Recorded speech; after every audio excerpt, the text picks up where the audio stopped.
Oke. Oke, selamat teman-teman. Malam hari ini kita akan membahas tentang ketakutan ketika visa kita tidak turun. Nah, ini kan banyak teman-teman yang apa namanya membahas visanya tidak turun itu takut, gitu.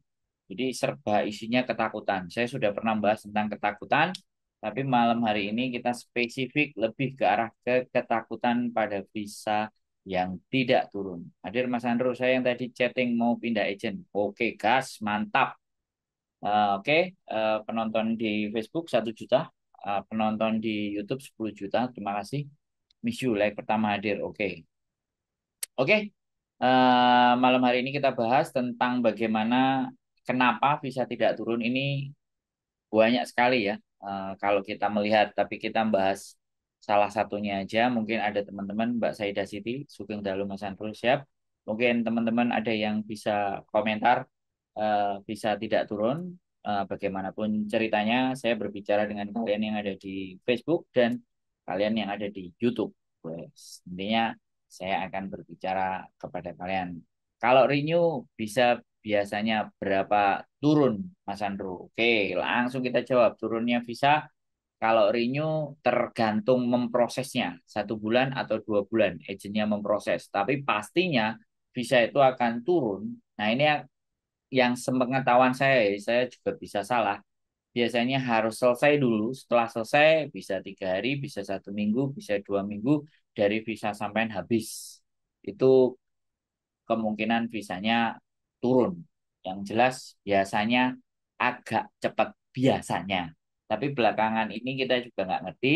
Eh, Bejuku memproses ternyata yang di Indonesia lebih cepat turunnya dibandingkan yang finish di Hong Kong. Nah, itu semuanya depend on. Nah, tetapi intinya kalau kalian sudah diproses renew 1 bulan atau 2 bulan sebelumnya, nggak usah khawatir, nggak usah bingung, nggak usah takut ya selama sudah tanda tangan sama izinnya diurus masuk ke majikan masuk ke imigrasi sudah nggak usah khawatir yang penting majikan kalian masih masih mau dengan kalian karena ada beberapa teman-teman yang bingung ya pada saat renew kemudian visanya nggak kunjung turun. Nah, terus bingung nanti kalau visaku habis ketangkep polisi dan bla bla bla bla bla bla. Tapi saya yakin dari yang nonton saya ini, nonton yang nonton saya ini sudah panjang-panjang lebih 5 tahun, 8 tahun, jadi pengalaman itu kelihatannya udah terbiasa. Tapi okay, ini hanya pengetahuan saja, makanya kita bahas itu kalau renew. Kalau kita bahas karena money laundry, karena ATM-nya dijual, karena kasus kriminal, karena alasan ngebreak kontrak. Jadi banyak sekali yang bisa kita omongin tentang takut bisa itu tidak keluar. Jadi kadang-kadang di situ ya teman-teman semuanya. Oke, kita bahas mulai pertama ketakutan bisa tidak keluar karena kasus misalnya jual ATM. Wah, ini keren sekali ya teman-teman. Jadi ada beberapa teleponan. Jadi teman-teman yang memang secara tidak sengaja itu eh, identitas dirinya atau ATM-nya itu dijual. Apakah ketika nanti terus terkena gangguan polisi, ketangkep polisi, kemudian digerebek dengan polisi, maka itu juga membahayakan kepada visa kalian? Ini jawab, saya berikan penjelasan, jawabannya ada di dalam hati dan diri kalian masing-masing. Oke, Mbak In, selamat malam Kak Sandro, semoga sehat terus, semakin sukses saja. Jadi ketika visa itu tidak turun, nah ketika ini kasusnya adalah jual ATM. Misalnya ketahuan polisi diproses terus nanti apakah ketika renew apakah bisa saya turun atau ketika saya ganti majikan karena majikan udah tahu karena prosesnya itu dijual apakah juga bisa turun. Jawaban ini semuanya bisa turun dan tidak ada pada saya. Nah, bisa turun adalah dari imigrasi. Ya, selama kasusnya kalian itu kalian hanya ketidaktahuan, ketidakmengertian, ya kan, hanya dibodoh-bodohin dan segala sesuatu sampaikan saja. Ya, bagaimana seperti apa yang kalian rasakan di saat kalian melepaskan dokumen itu tadi. Kan ada yang dokumennya memang sengaja dijual belikan, diperjualkan, ada yang memang ketinggalan, ada yang nggak tahu, ya kan? Intinya jawab sesuai dengan kejadiannya. Dan jujur saja, kalian bicaranya tidak tahu, tidak mengerti, dan tidak paham. Itu jawaban yang paling gampang. Tapi kembali lagi bahwa bisa sekali lagi tidak bisa saya yang menjawab. Karena bisa adalah hak prerogatif dari imigrasi. Selama Anda punya rekod yang baik, rekodnya hanya kesalahan karena kalian tidak tahu, tidak mengerti, dan tidak memahami. Ya sudah, mudah-mudahan doa dan semangat kalian untuk bisa mendapatkan rezeki lagi bisa dapat di Hong Kong dengan jalan visanya bisa turun. Berarti kalian masih direstui untuk bisa bekerja dan mengais rezeki di Hong Kong. Seperti itu. Terus itu yang pertama bila terkena kasus apa namanya money laundry atau jual ATM. Kasus yang berikutnya yang sangat-sangat luar biasa dan fenomenal, apakah bisa saya turun ketika saya punya tunggakan hutang? Nah, ini sekali lagi tunggakan hutang. Bulan 8 finish lagi Mourinho takutnya bisa turunnya lambat Mas. Lagi pertama di Hongkong jadi kurang paham. Oh nggak apa-apa, ini berarti Mbak E cerdas. Jadi penonton yang cerdas dan termasuk yang masih belum finish. Bagus, selalu tonton biar dapat masukan dan ilmu pengetahuan baru. Harapan saya gitu. Oke, yang kedua persoalan tidak turun visa apakah tidak akan turun visa ketika saya ini punya hutang. Nah, hutangnya ini pertanyaannya ke siapa nih? Kalau hutangnya ke rentenir, sekali lagi, hutangnya ke rentenir tidak perlu khawatir. Ya, tidak perlu khawatir kalau hutangnya ke rentenir. Karena rentenir tidak terdata oleh pemerintah Hong Kong. Itu aja individu, biasanya paspor yang digadein dan semuanya. Tapi kalau hutangnya kepada lembaga-lembaga yang meminjamkan dan itu secara resmi, hati-hati teman-teman. Ya saya cuman mengingatkan hati-hati antara bisa dan tidak. Kembali lagi jawabannya adalah tergantung imigrasi. Tapi pengalaman saya pernah satu kali memproses dari Indonesia yang sudah selesai, yang sudah kelar, dia pulang ke Indonesia, kemudian dia berproses lagi, dan dia punya hutang, dan kemudian tidak jujur kepada kami yang memproses. Nah ini sebentuk sebuah kerugian besar, ya kan? Jadi seperti itu ya teman-teman. Jadi kalau intinya kalau teman-teman itu kembali lagi saya bilang intinya kalau kalian hutang ini hati-hati dan waspada ya. Kalau kalian gegabah dan ceroboh makanya saya mengingatkan jauh-jauh hari sebelumnya sebelum terjadi pada kalian-kalian semuanya. Karena saya tidak ingin membahas sesuatu yang sudah terjadi ya. Karena yang sudah terjadi itu tidak bisa sekali lagi tidak bisa kita ungkit ya. Yang bisa kita ambil adalah sebuah pelajaran. Tapi gimana caranya kita mendapatkan pelajarannya sebelum terjadi. Malam Mas Andro, makasih atas doa kalian semua bisa kuis turun. Makasih atas doanya kalian semua sehat selalu, Mas Andro dan Miss Yuli. Sekarang tak ganti ya teman-teman, kalau panggil istri saya Mbak Yuli atau Yuli saja. Nggak pakai Miss ya, tolong. Tolong, tolong, tolong, tolong. Ya, nggak pakai Miss-missan. Ya, saya nggak mau jambor. Ya, panggil aja Yuli atau Mbak. Apa bojone wong ganteng sak dunyo. Ketahuan tulisannya. Ya, kalau hutang saya pernah memproses dan ternyata visanya tertolak.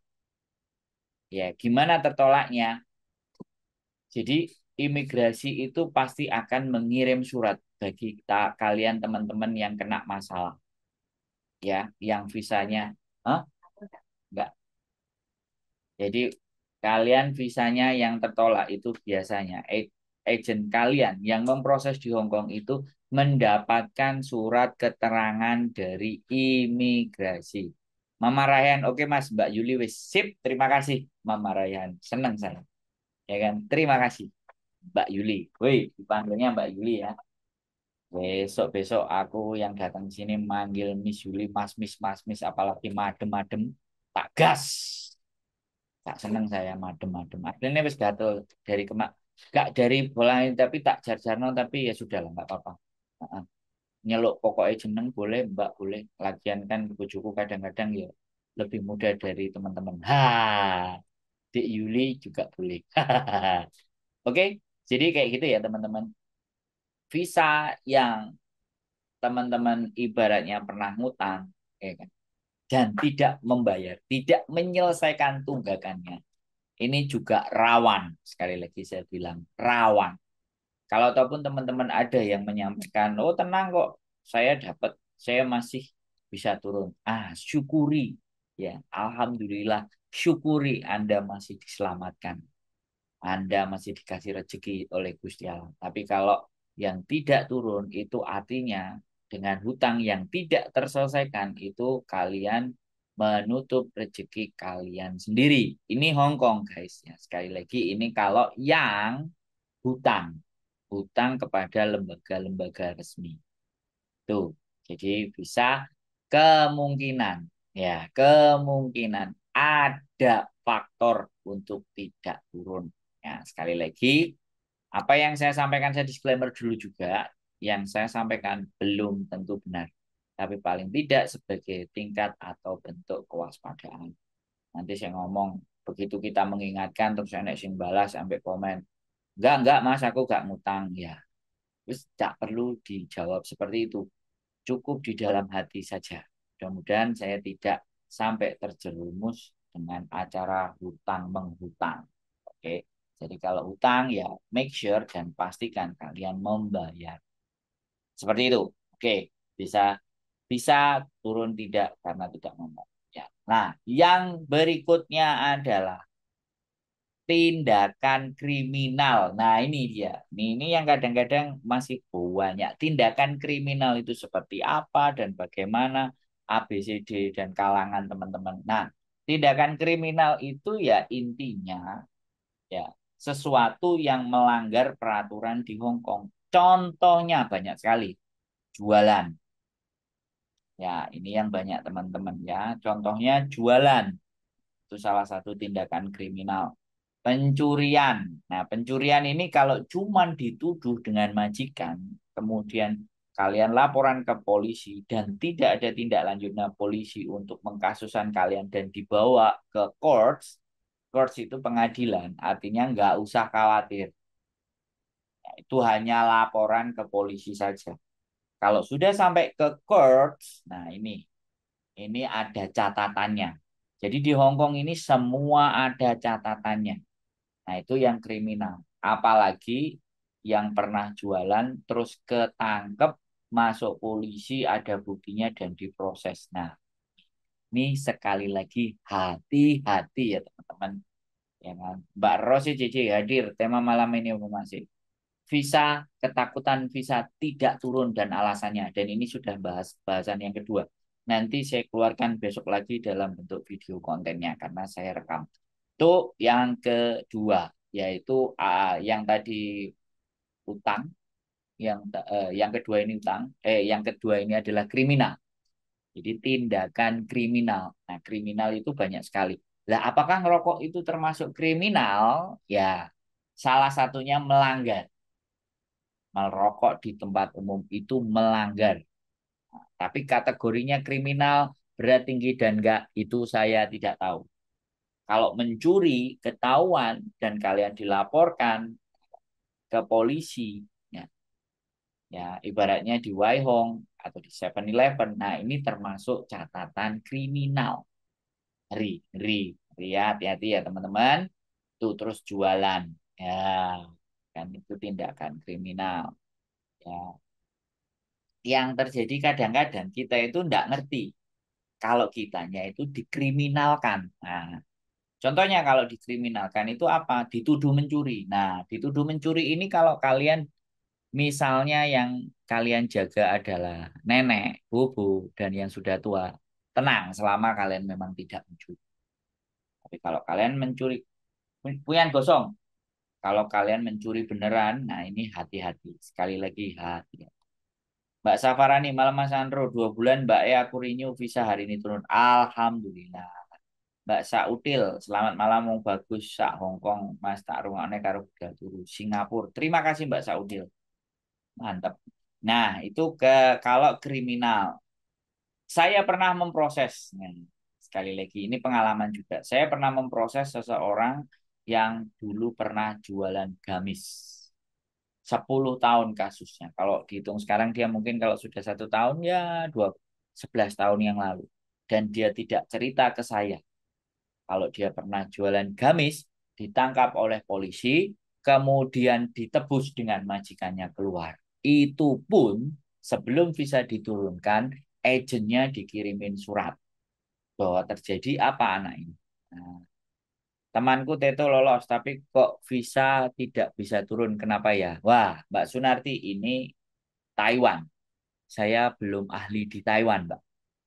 Saya belajarnya baru di Hong Kong. Kalau ke Taiwan, monggo ke channel sebelah, Mbak.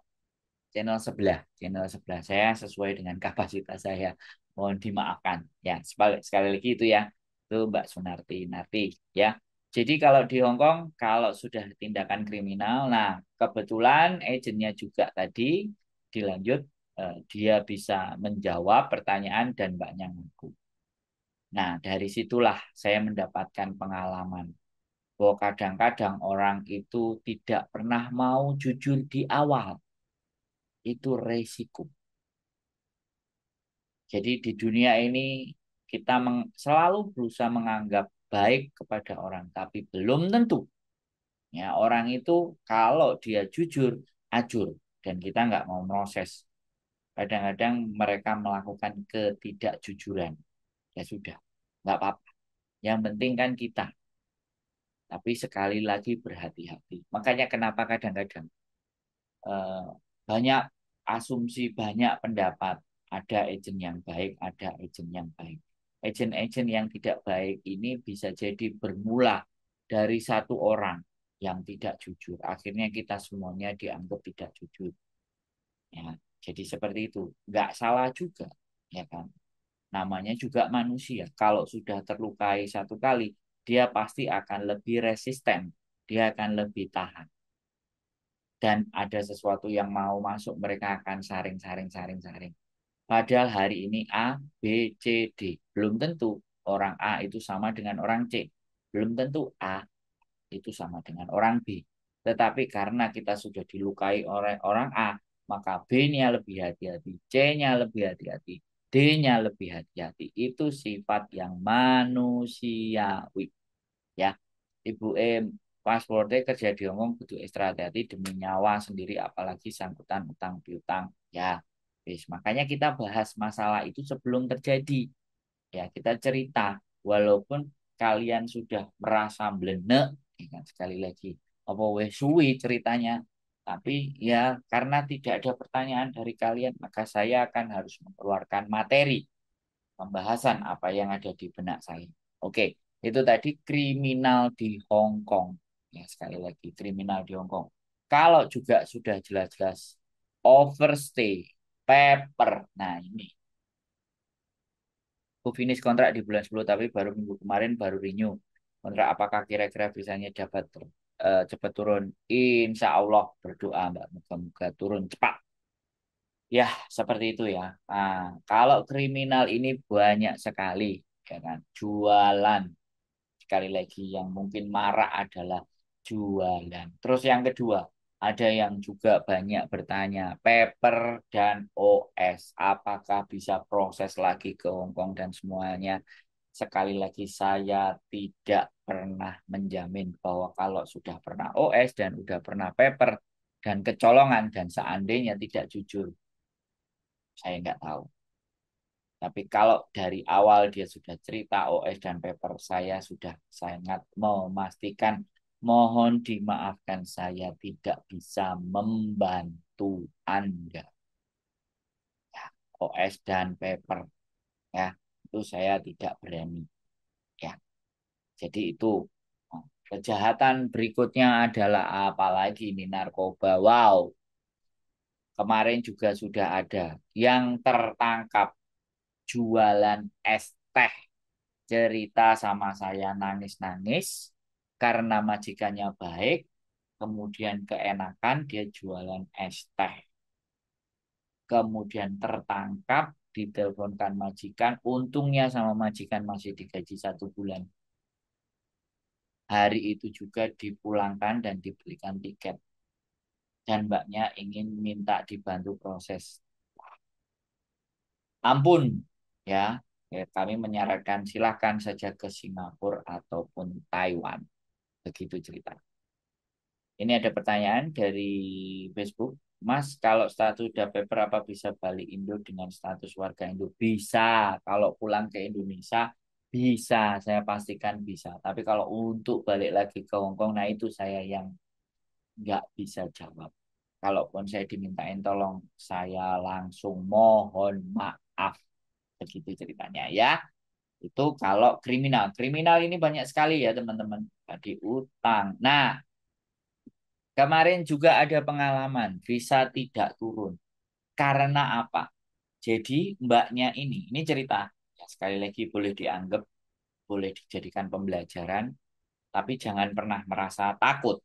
Ya, tapi dengan pemahaman kalian tahu, itu minimalnya rasa takut kalian itu sudah terjawab. Atau kalau ada yang mendapatkan kesusahan atau mendapatkan masalah yang sama, kalian boleh jelaskan. Ya. Namanya gedok tular. Itu aku senang. Namanya pahala berjamaah. OS atau paper di Hongkong kan dideportasi dari negara Hongkong, mau visa turis pun nggak boleh masuk Hongkong. Saya tidak mau jawab itu karena belum tahu pengalaman yang pernah paper sudah balik lagi ke Hongkong atau belum. Saya belum pernah. Tapi pernah ada yang bertanya sama saya, silahkan dicoba. Kalau nggak bisa, dan kalau bisa saya dengan senang hati terima kasih diinfokan. Oh ternyata tidak bisa Mas. Tapi sampai detik ini saya belum mendapatkan info siapapun yang sudah OS atau paper apakah pernah kembali ke Hong Kong dan dia jujur ternyata bisa atau ditolak, saya belum pernah. Tuh, tapi intinya waspada dan hati-hati. Nah, seperti itu. Kalau kriminal berikutnya lagi yang kita bahas tadi adalah paper, OS, nyuri, ngerokok, ya kan, jualan, utang. Nah, ini kalau kriminal, apalagi kriminal berikutnya. Oh ya, visa tidak turun. Tadi saya sambung ceritanya, visa tidak turun itu ada mbak-mbak yang sudah punya rekod 2 kontrak 4 tahun. Di situ meninggal banyak. Ya, kemudian eh, setelah meninggal, setelah meninggal dia cari majikan baru. Ya, setelah cari majikan baru, ternyata dia merasakan 2 bulan, 3 bulan majikannya tidak cocok. Ya, ini jelas ini. Ini sebuah pengalaman. Nah, setelah jelas, mbaknya kemudian ngebreak. Nah, ngebreak alasannya pulang ke Indonesia menjaga dan merawat anaknya. Go back to home, take care the children. Ini hati-hati dalam bikin alasan break. Ya, bikin alasan break hati-hati. Sekali lagi, hati-hati alasan break. Mbaknya pernah alasan break, kemudian proses sebelum dia pulang, dia proses ke agent baru, masuk akhirnya dia pulang ke Indonesia, ditunggu 2 bulan, 3 bulan, 4 bulan, ditunggu 2 bulan, visanya nggak turun-turun, tak suruh nunggu aja 3 bulan, 4 bulan, nggak turun-turun. Dia bertanya, kenapa ya Mas Andrew? Nah, kemudian dia tak tanya, ada surat pas breaknya itu ada nggak surat pemutusan sampai ingin ada dikirim ke saya. Jawabannya adalah itu tadi. Pulang ke Indonesia, take care the children. Nah, ketika kalian membuat alasan take care the children, kemudian kalian proses lagi ke Hong Kong, artinya kalian sudah berani membohongi imigrasi. Itu namanya nggak konsisten. Nah, visanya tidak turun. Saya juga bertanya-tanya ya, Pada saat dia nelpon saya berpikir kenapa tak golek, tak korek-korek semuanya A B C D bla bla bla bla. Setelah saya mendengarkan konten saya yang kedua kali barulah saya ngeh dan mengambil sebuah kesimpulan. Ternyata untuk break kontrak hati-hati alasannya. Ya, karena tidak ingin dicap sama majikan atau tidak ada ingin rekod buruk menulis majikan nggak cocok, not suitable dengan employee. Itu kan ketidakcocokan dengan majikan. Mereka sangat takut. Ini benar-benar alasan teman-teman kalau ngebreak itu kadang-kadang harus diperhatikan.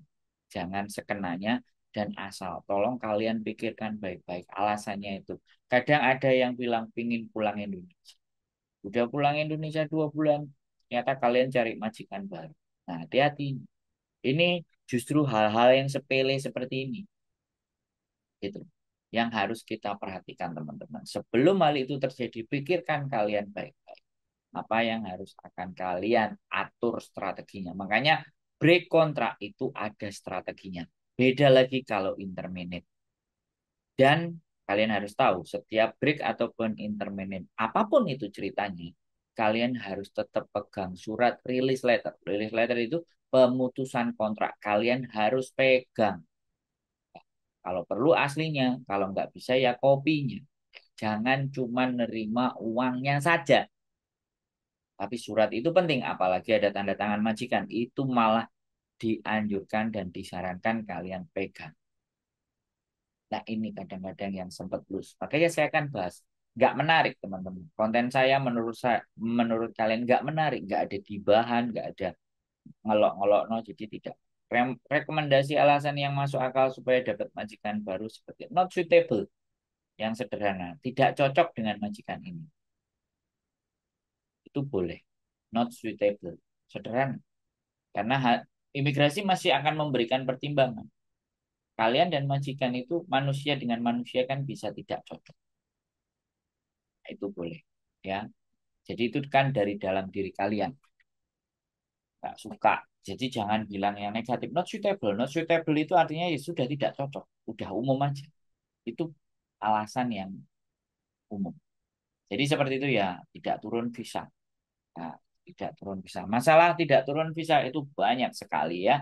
Kalau kita jadi domestic helper ke majikan. Break kontrak juga itu lebih berhati-hati supaya ke depannya kita tidak kena bahaya. Terus kalau ada yang teman-teman bilang, wah ya itu bejo-bejang ini ABCD. Ya silahkan. Kalau saya, sekali lagi ya saya sampaikan kepada teman-teman. Saya tidak percaya yang namanya keberuntungan. Saya tidak percaya. Tapi ketika tiba-tiba, ya kan, apa jalan yang saya tempuh kok enak, kok lancar. Tapi ketika tiba-tiba ibaratnya nih, tiba-tiba ban kita kempes, gak punya duit, gak ada tambal ban. Orang datang terus bantu kita, itu bukan keberuntungan. Tapi akumulasi kebaikan kalian lah yang bisa membuat kalian itu bisa beruntung.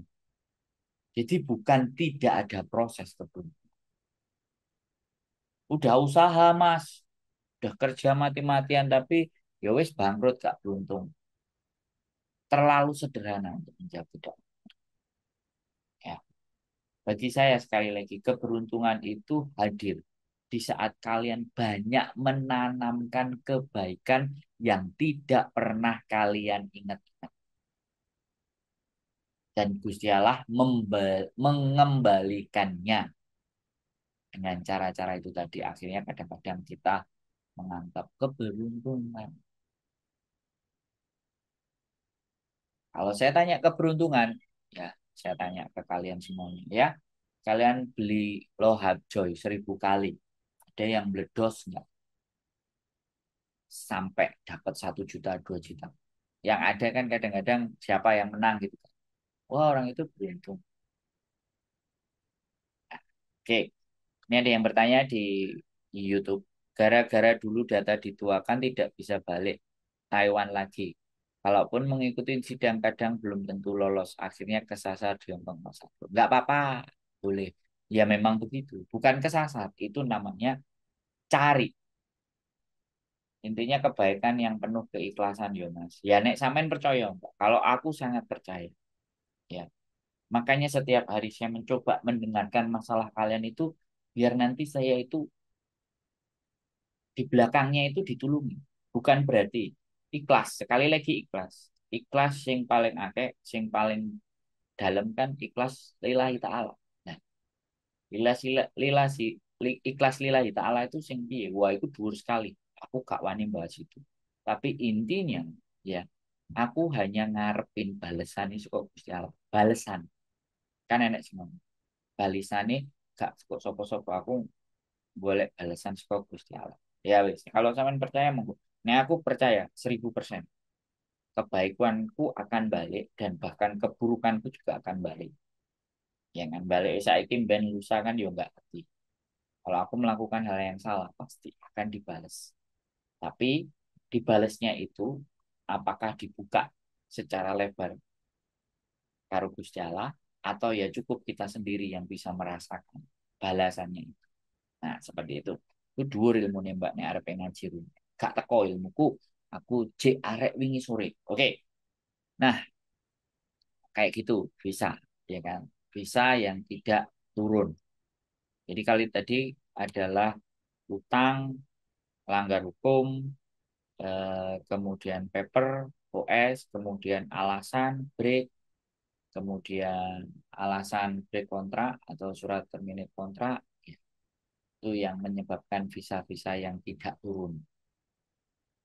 Kalau kalian yakin tidak melakukan hal-hal yang sifatnya kriminal, nah ini ada lagi pemalsuan data. Nah ini kadang-kadang yang kalian juga bingung. Ini yang tadi yang memang kapan-kapan bahas keuangan libur tiap minggu, tapi tetap bisa nabung. Wah, wis terlalu banyak Mbak literasi tentang keuangan.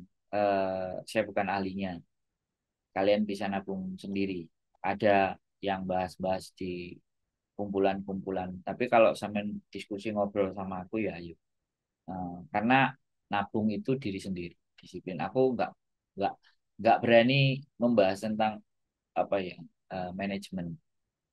Ilmuku cek gak teko, tapi intinya kalau kita belajar tentang sebuah investasi ya ayo. Jadi masalah nabung, ya wis. Aku sih gak pandai nabung, tapi selama aku bekerja 7 tahun di perusahaan Jepang sebelum aku menikah, aku sudah bisa beli tanah 3 tempat. Wah, sombong sekali. Ya, ya kan? Tapi semuanya kejual. Gara-gara kelakuanku single gedes. Tinggal satu asetku cuma itu. Aku finish tanggal 1 September proses renew kemarin. Semoga lancar. Amin. Lancar Mbak Sulim. Oke, jadi tuh ya. Yang berikutnya tadi apa ya? Bisa tidak turun karena kriminal, karena alasan berkontrak, karena rok eh, melanggar aturan, eh, ngutang, banyak sekali bisa. Terus apalagi tadi bisa tidak turun apa? Selamat malam Mbak Cahaya Cinta. Waduh, ini gitu. Nek disambi baca komen, baca blank, nggak apa-apa, mohon dimaafkan. Jadi yang terakhir tadi, oh data ganda. Ini juga banyak pertanyaan. Data ganda apakah bisa turun dan tidak? Ya sekali lagi, kalau di pengalaman beberapa teman-teman yang cerita ke saya, data ganda, dan sudah diputuskan sidang, dan sudah selesai kasusnya, ada yang turun. Ada yang turun, ada yang tidak. Nah ini yang masih absurd. Ya, data ganda. Tapi jangan pernah khawatir. Sekali lagi, jangan pernah khawatir. Kalau kalian yakin dengan rezeki kalian, proses saja. Tapi lakukan dengan jujur. Ya kalau nggak bisa ya sudah. Kalian masih butuh duit, geser Taiwan dan Singapura. Monggo, siap. Jadi itu beda data. Oh ya, tadi kriminal jual ATM. Jadi kasus kriminal. Yang paling banyak kasus kriminal sama piutang. Yang banyak memang nggak keluar itu utang sama kasus kriminal. Yang alasan ya, kalau misalnya kita mau memproses bisa kita. Data ganda masih ada kemungkinan. Ya kan? kriminal nyuri, nah itu Pak. Tuh. Oh, ice paper nggak bisa saya pastikan, yang jelas saya nggak bisa tahu. Itu adalah beberapa proses-proses yang menyebabkan visa Anda tidak turun. Jadi kalau teman-teman tidak melakukan itu semuanya, jangan pernah khawatir, jangan pernah bingung, jangan pernah takut. Ya, sekali lagi jangan pernah bingung, jangan pernah takut. Konten pen sangat bermanfaat Mas, biar jauh lebih hati-hati dalam mau melakukan tindakan yang merugikan sendiri. Lah ya, jadi gini loh, konten konten saya, aku cerita ke teman-teman, konten saya itu kadang-kadang, ya kan. Kalau di luar yang lain itu membahas kejadian yang sudah terjadi. Itu kalau kalian tahu cirinya. Kalau di kontenku, sebelum itu terjadi, ayo kita bahas dulu. Nah itu bedanya. Makanya nggak seksi. Nggak seksi, nggak viral, nggak melambung. Ya kan? Sekarang buat apa? Kita sudah terjadi. Bukan buat apa. Boleh kita belajar, tapi itu sudah terjadi. Dan makanya supaya itu tidak terjadi ke kalian, makanya ayo disiapkan. Ayo kita hati-hati, ayo kita waspada, ayo kita belajar supaya itu tidak terjadi di dalam diri kita. Biarlah yang kena kasus itu yang nggak nonton-nonton konten saya. Kadang pun yang nonton konten saya pun itu juga bisa terkena. Tapi ya sudah, saya nggak berpikir yang nonton konten saya terbebas dari masalah atau kasus enggak. Tapi kalau kalian perhatikan yang telepon, telepon, telepon, telepon dari konten saya itu, saya sudah sangat-sangat mempersiapkan hal-hal yang akan terjadi.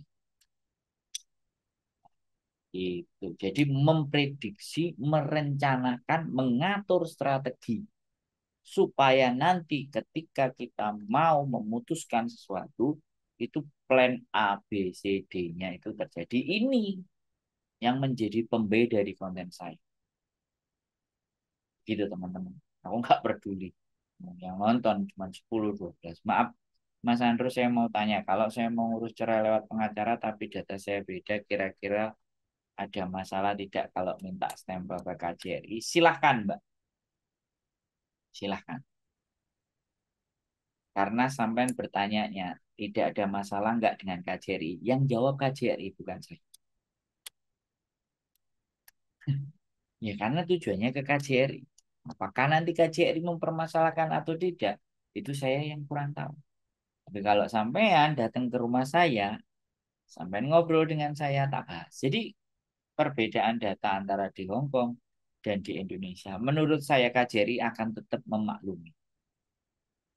Tetap akan memaklumi. Tapi ketika surat cerainya sampean nanti gunakan di Hong Kong, menikah dengan orang misalnya ini misalnya, dan datanya nggak sama, itu persoalan. Makanya sekarang motifnya ngurus cerai untuk apa? Kalau hanya cuma cerai aja di Indonesia, ya sudah. Tidak untuk menikah lagi di Hongkong, ya sudah. Itu tidak ada persoalan. Tapi kalau sampean, ya kan, untuk agar nanti buat landasan surat di Hongkong, nah itu harus dipertimbangkan. Nah, saya nggak tahu karena pertanyaan sampean itu menurut saya tidak bisa hanya dijelaskan sepotong. Saya orangnya begitu, Mbak. Jadi kalau orang bertanya ke saya, itu bisakah, bisa tidak, itu bisa tidak, boleh tidak, benar atau salah. Saya tidak bisa menjawab. Yang yang akan menjawab adalah logika kalian sendiri, logika teman-teman sendiri. Malam Mas Sandro, semoga selalu nitip salam buat Mbak Yuli ya, ya sudah di kamar.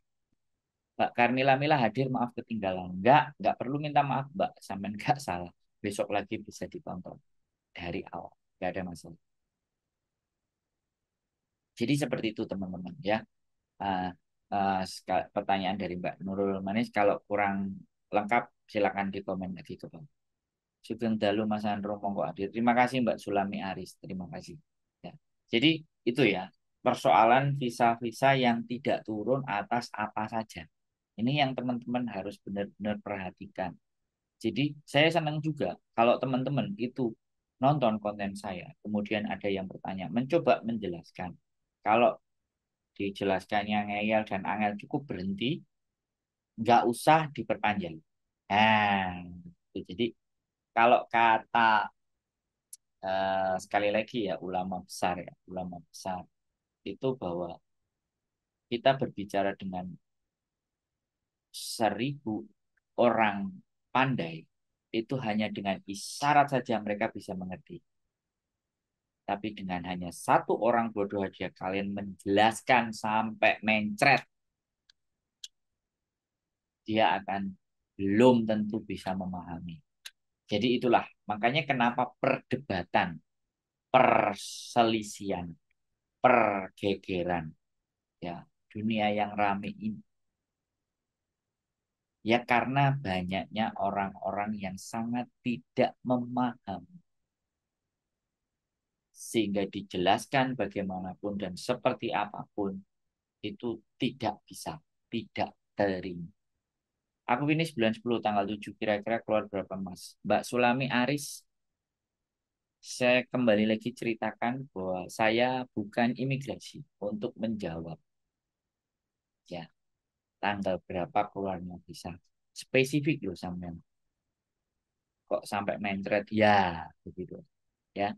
Eh, Kira-kira keluarnya tanggal berapa? Itu imigrasi yang menentukan, Mbak. Intinya kalau sampai sudah finish bulan 10, sampai prosesnya bulan 9 bisa. Bulan 8 akhir juga boleh. Silakan proses renew. Wis, monggo. Kalau sudah renew, nggak usah bingung, nggak usah khawatir. Nah, begitulah ya teman-teman ceritanya untuk visa. Nah, sekarang silakan yang mau bertanya-tanya tentang visa. Saya akan mencoba kita berdiskusi. Sekali lagi bahwa visa, ya sekali lagi visa. Visa itu hak murni, hak prerogatif dari imigrasi. Dan kalau ada yang menyangkut visa, biasanya para backpacker itu punya punya slogan, punya idiom. Idiom itu punya kata-kata mutiara, ya kan? Kalau sudah urusan visa, hanya imigrasi dan Gusti Allah yang tahu. Wah, Sugeng Dalu Mas Andro, and tim Mbak Yuli. Jadi jarang nongol on cam. Mbak Andrea Raknyatina. Ya, bujuku lagi gandrungi reel. Jadi dia belajar ngeril. Karena memang bujuku itu tidak hobi ngomong kayak saya ya teman-teman. Asli nih. Bujuku lebih cenderung diam. Jadi hanya seperlunya aja yang ngomong. Cukup. Beda sama saya. Ya. Kalau kemarin nggak tahu dia sering love live ya aku nggak ngerti. Mungkin dia lagi ada masanya ya males. Tapi dia lagi real. Tonton aja di Facebooknya dia. Kalau bikin reel, ya dia lagi gandrung reel. Reel tuh dipotong-potong tuh digaya. Sekarang berteman dengan teman yang baiknya tulus dan yang baiknya ada maunya sulit membedakan. Karena kita sendiri nggak bisa baca hati pikiran dan orang. Pokoknya hati-hati dengan hal yang merugikan diri sendiri di negara kita bekerja. Iya, makasih Mas Andro penjelasannya. Sehat selalu kapan-kapan tak telepon Mas Andro langsung saja. Oke, tapi tak kontenin ya kalau nelpon saya. Oke, ya sudah tak omongin. Oke, kita bahas Mbak Sulim Kevinti. Pernyataan sampai bukan pertanyaan, pernyataan. Bagaimana cara membedakan teman yang baik tulus dan yang ada maunya? Sekarang anggap aja semua manusia nggak ada yang tulus. Semua manusia pasti ada maunya. Tapi, nah sekali lagi, anggap aja semua manusia itu pasti ada maunya. Lah yang harus kita tahu maunya ke arah mana? Maunya apa? Nah, itu yang harus kita logikakan. Karena manusia ini sudah diciptakan, sudah sangat sesempurnanya bentuk sama Gusti Allah. Sudah diberikan akal, pikiran. Maka kita harus wajib menggunakan akal pikiran kita secara maksimal dan semampu kita. Ya, ya anggap semua manusia di dunia ini tidak baik. Ya, sehingga tetapi kapasitas dan prosentase ketidakbaikan orang itu harus kita kasih batasan 10%, maksimal 20%. ya kan? Jadi biar kita lebih banyak husnudon. Husnudonnya 80%, suuzonnya 20%. Begitu, Pak Sulim Kevin T. Jadi sekali lagi, saya selalu saya menyisakan 10 sampai 20% untuk nanti kalau orang ini kayak gini gimana? Nanti orang kayak gini gimana? Nanti orang itu kayak gitu. Saya selalu menyisakan itu. Terima kasih Mas Andrew jawabannya. Ah, enggak, itu mengomentari pernyataan. Jadi saya berteman dengan siapapun. Kalau ada teman-teman yang bilang, aku bertemannya milih-milih, enggak apa-apa. Karena memang kita belum punya keahlian untuk membaca karakter, belum punya keahlian atau enggak mau terlalu banyak pikiran. Akhirnya temanku dikit aja. Enggak apa-apa, enggak apa-apa. Kalau saya, kalau saya berteman dengan siapa saja. Karena ketika saya berteman, saya akan mendengarkan dia berbicara. Ya, ketika saya belajar dan mendengarkan, mengamati dia berbicara, pengalaman saya sambil membaca pikiran. Itu kalau saya. Jadi saya tidak membatasi berteman dengan siapapun kalian. Kadang kalau teman yang ada butuhnya pasti nyari aku, Mas. Contoh kecil nyilih duit Mbak Carmila. Nah, cek, sampean cek nyilih duit. Sampean coba tonton konten.